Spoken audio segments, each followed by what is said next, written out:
अंत नहीं है, आदि नहीं है, एक धारा बहती जा रही है, न कहीं आदि है न कहीं अंत है। जैसे एक गंगा की धारा है, वो धारा यूं तो जो दृष्टिगत धारा है, जो दिखाई दे रही धारा, उसका तो आदि मालूम होता है, दिखाई देता है,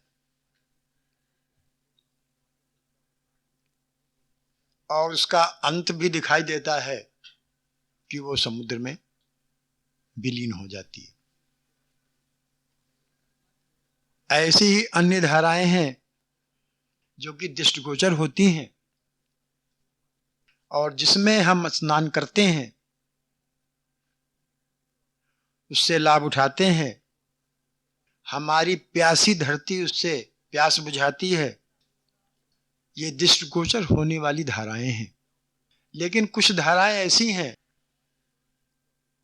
जिसमें कोई बिरले ही नहाते हैं,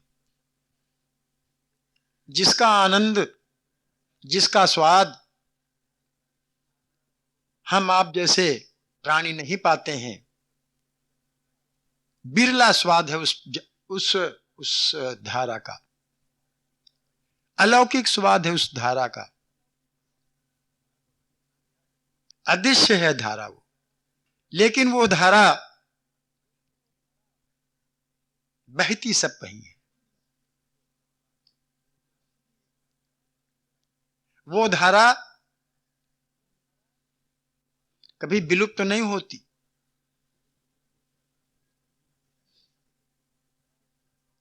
वो धारा हर प्राणी के दिल में बह रही है। उसका स्वाद, उस धारा का स्वाद लेना, कुछ बिरले ही लोग ऐसे हैं जो कि इसका स्वाद चख रहे हैं, पा रहे हैं। हर युगों में, युगों से धारा बह रही है। वो कौन सी धारा है, कैसी धारा है, उसका एक स्वरूप, दृश्यमान स्वरूप हमें द्वापर में मिला, जिसको उस धारा को पलट के राधा कर दिया। वो धारा जो अनादिकाल से चली आ रही थी, दृष्टिगोचर नहीं हो रही थी, सबके बस की बात नहीं थी, सब देख नहीं पा रहे थे, सब सुन नहीं पा रहे थे, सब देख नहीं पा रहे, मतलब उनका अनुभव नहीं कर पा रहे हैं। जो दिल के अंदर, मानस के अंदर, शरीर के अंदर जो धारा बह रही है, जिसको देख नहीं पा रहे, जिसका अनुभव नहीं कर पा रहे थे, द्वापर युग में भगवान कृष्ण में उसको राधा नाम से दिखा दिया। राधा, अभी आपने कहा, राधा सब वेदों का सार। आपने पढ़ा होगा, ना पढ़ा होगा, सुना होगा कि कृष्ण और राधा का ऐसा मेल है, वो कोई खेल नहीं है। कृष्ण राधा का मेल, ऐसा मेल कोई खेल नहीं है जिसको हम खेल समझ रहे हैं। ये अलौकिक मेल है और अलौकिक खेल है। उस खेल को हम लीला कहते हैं। उस खेल को हम क्या कहते हैं? लीला कहते हैं। वो कृष्ण और राधा का की जो लीला है, वो केवल वृंदावन में नहीं हो रही है। एक वृंदावन और है, एक वृंदावन और है, उसका हृदय में ठौर है। एक और निकुंज है, आपने सुना होगा, रसखान का नाम लिया, अभी रसखान का नाम लिया, बहुत सुंदर लिखा रसखान ने, हमने शायद सुना होगा कभी आपको। ब्रह्म में ढूंढो पुरातन गायन, वेद ऋचा और चौगने चायन, में बैठो पलोटत राधिका पायन। कृष्ण कहीं ढूंढे नहीं मिलता, कृष्ण कहीं ढूंढे नहीं मिलता है। अगर ढूंढे मिलेगा तो राधिका जी के साथ ही मिलेगा। और वो कैसे मिलेगा? राधिका जी के पांव को दबाते हुए मिलेगा। रसखान इसीलिए उन्होंने जिक्र किया, वो लीला जो वृंदावन में कभी हुई थी, राधे और कृष्ण का मेल, उनका प्रेम, जिसको हम आप लौकिक प्रेम से कभी कभी संबद्ध कर देते हैं, वो अलौकिक था। और वो लीला, प्रत्येक लीला आप अगर आप अनुभव करें, देखें, तो प्रत्येक सुबुद्ध जो प्राणी है, मनुष्य है, उसके अंदर, उसके हृदय के अंदर लीला हो। एक और बात, अब वो बात जरा लंबी हो जाएगी, कहेंगे नहीं। एक गाना उस दिन हम भूल गए थे, विजय बाबू से हमने पूछा, हैं? नहीं, किसी सिनेमा का गाना था, हमें आधा आ रहा था, आधा आ ही नहीं रहा।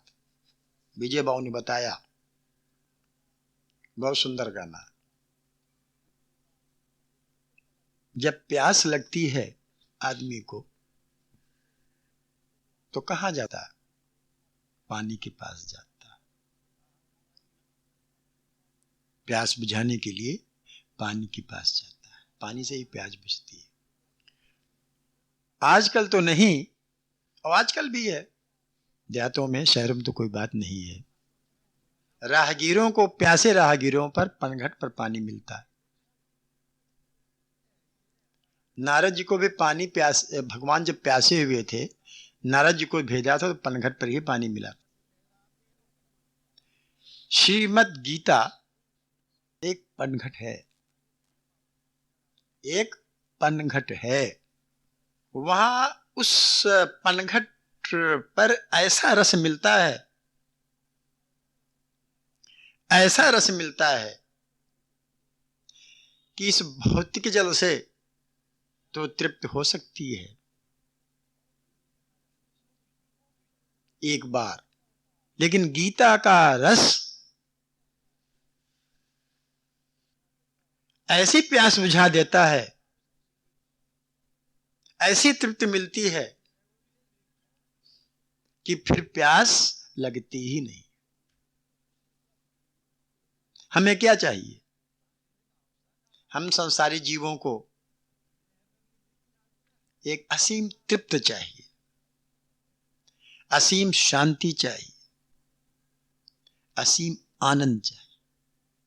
हम तो को संसार में सीमित आनंद मिलता है, सीमित शांति मिलती है, सीमित तृप्ति मिलती है। लेकिन यदि आप गीता के रूपी पनघट पर पहुंच जाएं, तो वहां एक असीम तृप्त आनंद मिलता है उस रस को पान करने। और अगर आप और गहरे उतर कर जाएं तो ऐसा लगेगा, ऐसा लगेगा, ऐसा लगेगा, जैसा हमने पहले कहा था, राधा, राधा अनंत काल से जो धारा चल रही थी, काहे की? ज्ञान की, संस्कृति की, अध्यात्म की। द्वापर युग में वो राधा हो गई, गीता में फिर वही धारा हो गई।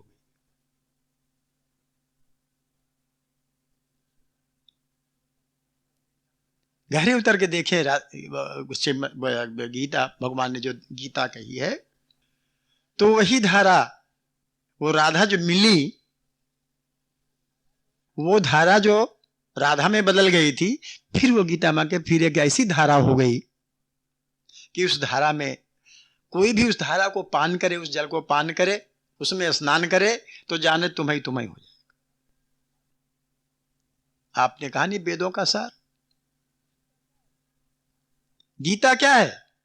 वेदों का सार। और गीता आई कहां से? हमने अभी आपसे बताया, भगवान ने कही गीता।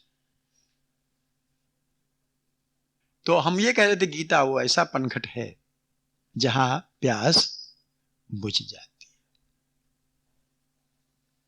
वो गाना जो था वो था मोहे पनघट पर नंदलाल,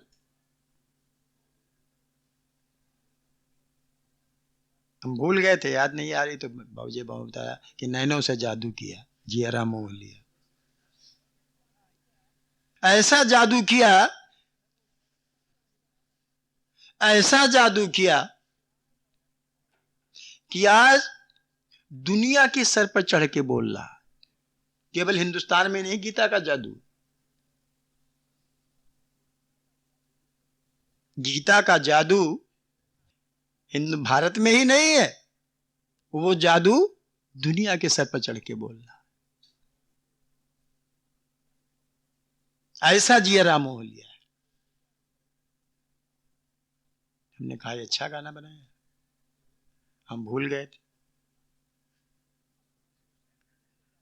और इन्होंने कहा कि नैनों से जादू किया, मैंने कहा अच्छा जादू किया।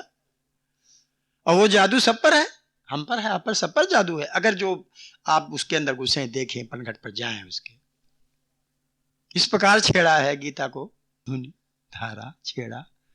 सितार तार नहीं छेड़ते हैं, छेड़ने से मतलब वहां, छेड़ने से मतलब वो छेड़ना नहीं है, ज्ञान की धारा को छेड़ना, ज्ञान की धारा को छेड़ना। उलट दीजिए तो राधा को छेड़ना। गोपी जाती है, राधा जाती है, छेड़ा, पनघट पर पानी भरने गई। आप अर्थ निकाल रहे हैं, मैं भी अर्थ निकाल रहा हूं, रूपक समझ रहे हैं। वो ज्ञान की धारा छेड़ी कि उसमें हर ज्ञान है, अध्यात्म संबंधी, कर्म योग है, भक्ति योग है और ज्ञान, ये तीन धाराएं। जो जिस धारा का स्वाद लेना चाहे ले। हमने कहा ना बहुत स्वाद, बहुत मीठी है वो धारा, उस धारा का स्वाद बड़ा मीठा, अलौकिक स्वाद है। और भैया दूसरी लाइन क्या है आगे? नैनों से जादू किया, जियर मरोड़ गए रे, मोरे नाजुक कलाई मरोड़। नाजुक कलाई, मर्म को छूने वाली बात बताइए, मर्म को छूने वाली, नाजुक कलाई मन को छूने वाली बात। आप अगर गीता ध्यान से पढ़ें, अगर मन में उतर जाए गीता, ठीक है ना, तो संसार में जीने की राह मिल जाए। अगर गीता उतर जाए, चाहे कर्मयोग से उतर जाए, चाहे ध्यान योग से उतर जाए, चाहे वो ज्ञान योग से उतर जाए, चाहे वो भक्ति योग से उतर जाए, अगर उतर जाए, मन को छू लेती। मन बड़ा नाजुक भी होता है, उसका जो भावार्थ है वहां पर, तो गूढ़ार्थ है वहां पर। मेरी नाजुक कलाई, गीता को पढ़ने वाला, गीता का अध्ययन करने वाला, एक बार जिसने गीता पकड़ ली, फिर वो दूसरी बात भूल जाता है, दूसरे शास्त्र भूल जाता है। और वो तभी छूटेगी, वो तभी छूटेगी जबकि, कब छूटेगी? हैं? जब ये शरीर छूटेगा। मेरी नाजुक कलाई छुड़ाना चाहती थी, नहीं छोड़ा। नहीं समझा? गीता जिसने एक बार पकड़ लिया वो छोड़ नहीं सकता। इतनी मतलब वो है, मेरी नाजुक कलाई मरोड़ दी। अर्थात गीता को पढ़ने वाला, जिसने एक बार गीता का स्वाद चख लिया, जिसने एक बार गीता को पकड़ लिया, ठीक है ना, वो कभी छोड़ नहीं सकता गीता को। इतना आनंद आता है गीता में। भगवान ने राधा का हाथ पकड़ लिया, वो तभी छूटेगा जब कलाई मरोड़ जाएगी, जबरदस्ती नहीं छूट सकती। भगवान, एक बहुत गूढ़ बात बताता हूं आपको, भगवान हमको मजबूती से पकड़े हुए हैं। भगवान हमको छोड़ ही नहीं सकते, हम भगवान को छोड़ रहे हैं। हमने कई बार आपसे कहा कि परमात्मा हमको छोड़ सकता ही नहीं, इतने मजबूती से पकड़ा हुआ है। हम भगवान को छोड़े भय, जबरदस्ती छोड़े भय हैं। मेरी नाजुक कलाई मरोड़ गए। भगवान इतने मजबूती से हमको पकड़े हुए हैं कि अगर हम छुड़ाना भी चाहें उनसे तो कलाई जैसे नहीं मरोड़ जाती है ना, ऐठ जाती है ना, तब भी नहीं छूटेगी। वैसे ये गीता भगवान का जो वचन है, अगर हमारे अंदर उतर गया, गीता एक बार पकड़ ली तो तभी छूटेगा। जबकि तो कलाई टूट जाएगी तब छूटेगा, अर्थात जब शरीर छूटेगा तभी छूटेगा, वो नहीं छूट सकता। तो हमारी समझ में आया कि कितना अच्छा इसका अर्थ है, जिसको हम लौकिक रीति में लेते हैं, लौकिक अर्थ में लेते हैं। राधा, और उसमें है क्या? उसमें है क्या? गीता में क्या? गीता में राधा ही राधा, और क्या है क्या? राधा के अलावा है क्या गीता में? रामा ने प्रकाश, ज्योत, धामा ने धारण करना। गीता में क्या है? ज्ञान का प्रकाश बिखरा पड़ा, ज्ञान का प्रकाश बिखरा पड़ा है। सारी गीता में राधा है, सारी गीता में प्रकाश धारण किया हुआ है। और वो प्रकाश जिसके हृदय में उतर गया, जिसके मन में उतर गया, तो आप यूं कह लीजिए कि राधा भी उसके मन में उतर गई। अब आप राधा को अगर आप कोई स्त्री मानते हो तब तो अलग की बात है, लेकिन अगर राधा को आप ज्ञान मानते हो, अगर राधा को शक्ति मानते हो, अगर राधा को भक्ति मानते हो, अगर राधा को कर्मयोग की अधिष्ठात्री मानते हो, देवी मानते हो, तो वो भी हृदय में उतर। भगवान राधा से अलग नहीं हो सकते। क्यों अलग नहीं हो सकते? क्योंकि वो धारण की हुई है। जो चीज धारण कर ली तो कहीं अलग होती है। जो चीज हमने धारण कर ली वो अलग कैसे हो सकती है? तो हमारे हमसे मिल गई आकर के, वो नहीं अलग हो सकती। तो इसीलिए रा को, ज्ञान को, प्रकाश को, ज्योत को भगवान स्वयं धारण किए हुए हैं, शक्ति को भगवान स्वयं धारण किए हुए हैं, कैसे अलग हो सकती?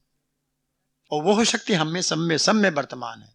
भगवान की शक्ति हम में, आप में, सब में वर्तमान है। बिना भगवान की शक्ति से हम लोग रह ही नहीं सकते। भगवान हमको पकड़े, हम भगवान को छोड़ रहे हैं।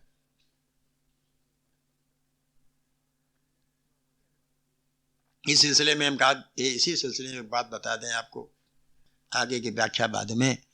कल बाबूजी से हमारी बातचीत हुई तो विचार विमर्श हुआ, मंथन किया गया, तो ये पता चला कि हम लोग जितने यहां बैठते हैं, आते हैं, जाते हैं, या साधारण लोग के लिए ज्ञान योग की बस की बात, ना भक्ति योग की बस की बात। क्यों? ज्ञान योग हम लोग को बस की बात नहीं, इसलिए बस की बात नहीं है कि हम गृहस्थ लोग इस कदर गृहस्थी में जुटे हुए हैं, बंधे हुए हैं कि यही कहो कि अब 1 घंटे यहां सत्संग में बैठ पाते हैं। ज्ञान योग कौन जहां साधेगा? ज्ञान देगा कौन? ज्ञान देगा कौन? और फिर ज्ञान साधेगा कौन? आप मेरी बात समझ रहे हैं ना कि हम आप जितने यहां बैठे हुए हैं घर गृहस्थी के चक्कर में, गृहस्थ आश्रम के चक्कर में इस तरह से डूबे हुए हैं कि आप ज्ञान, हम कहेंगे आप ज्ञान योग करो तो आप कहेंगे कि हमारे परिवार को भरो। ज्ञान योग करना कोई आसान काम तो है नहीं, समझो, तब तो ज्ञान योग होगा। तो हम कहेंगे आपसे ज्ञान योग करो तो आप कहोगे हमारे घर को भरो, तो हम ज्ञान योग करें।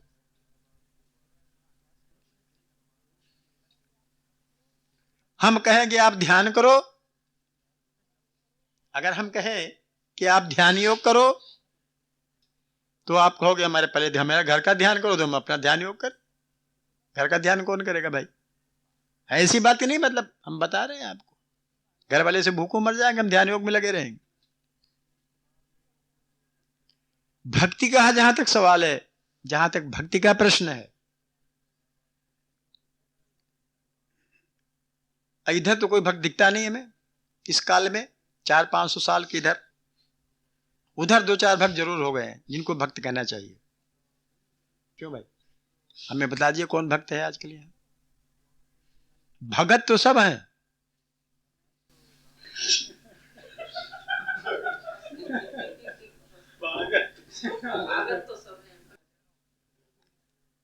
भगत तो सब हैं लेकिन भक्त कोई नहीं। भक्त कहां दिखाई देते? भक्त माने पूर्ण समर्पण, भक्त माने पूर्ण समर्पण, उसमें फिर कुछ नहीं, नो नुकुर कुछ नहीं, जो कुछ है सब भगवान का, मेरा कुछ नहीं है। कौन मिलेगा ऐसा? कहाँ है ऐसा? बताइए हमें। हमने बड़े बड़े भक्तों को देखा, आज के जमाने में मठाधीशों को देखा जो अपने को भक्त कहते हैं, बड़ा भारी चंदन लगाते हैं। हम नाम नहीं लेंगे किसी का, हम जानते हैं कि ऐसे लोग, ऐसे भक्त जिनको पहले दूध से नहलाया जाता है, फिर शहद से नहलाया जाता है, फिर गंगा जल से नहलाया जाता है, शरीर को नहलाया जाता है। मन को नहीं नहलाते गंगा जल से ना, मन को दूध से नहीं नहलाते ना, मन को शहद से नहीं। अब ये प्रतीक है, गंगा जल दूध शहद सब प्रतीक, मन को नहीं नहलाते, शरीर को साफ करते। और वही लोग बाद में मुकदमा लड़ते हैं गद्दी के लिए। मेरे मतलब समझ गए होंगे आप उनको भगत कहेंगे? वो किसी कल्याण कर सकते हैं?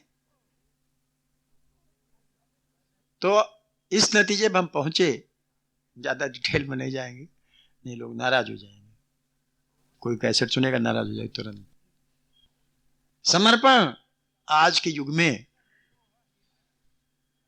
हो सकता है लाखों करोड़ों में कोई मिले, कहीं एक हो जो कि पूर्ण समर्पण हो, जो जो कहेगा मेरा कुछ में कुछ नहीं, जो कुछ है सब तोर, तेरा तुझको सौंपते क्या लागेगा मोर, या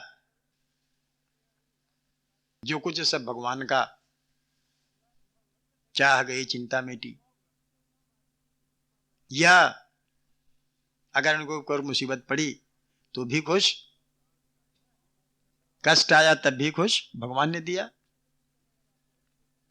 भले टीका न लगाते हो, भगे चंदन न लगाते हो, लेकिन अगर ऐसी भावना है तो भक्त। लेकिन हमें तो नहीं दिखता कोई, ना हम ये समझते हैं कि हम में जितने लोग यहां बैठे हैं ऐसा कुछ कर पाएंगे कि पूर्ण भक्त हो जाए, उनको भक्ति योग हम कहें, भक्ति योग साधन।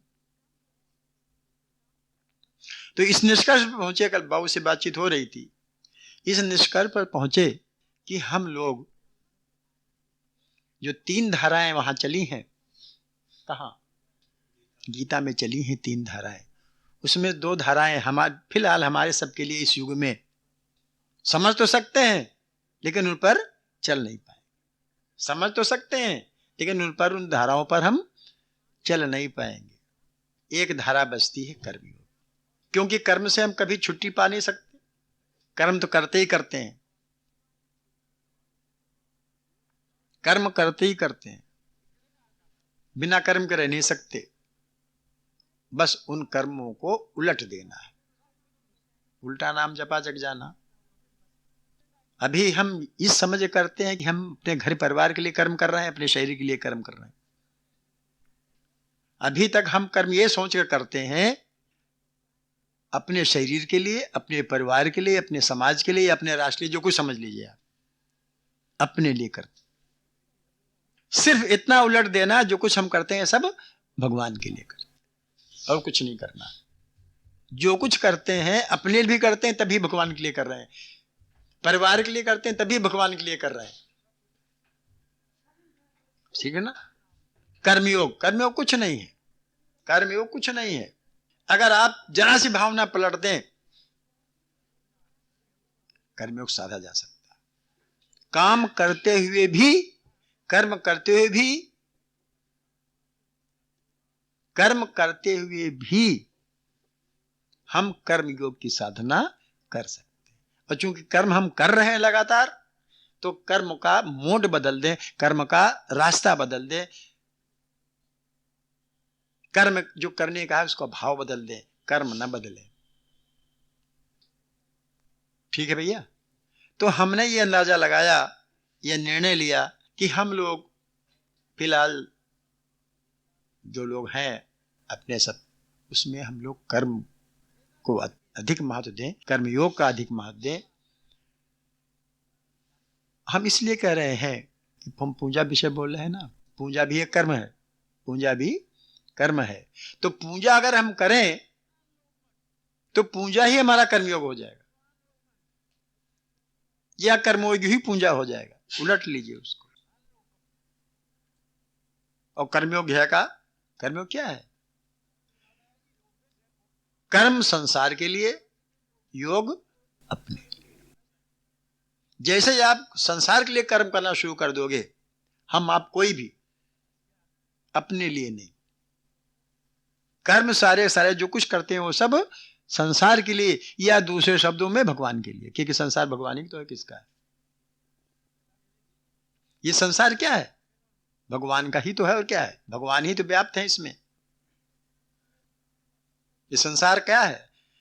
भगवान का संकल्प है। अब अगर आप कोई भी उठा, चाहे वो आप ईसाइयों की किताब उठा लें, चाहे आप यहूदियों की किताब उठा लें, चाहे आप अपने किताब उठा लें, अपना मत देख लें, धर्म देख लें, सब में एक लगभग ये कहा गया है कि भगवान ने अपने संकल्प से सृष्टि बनाई।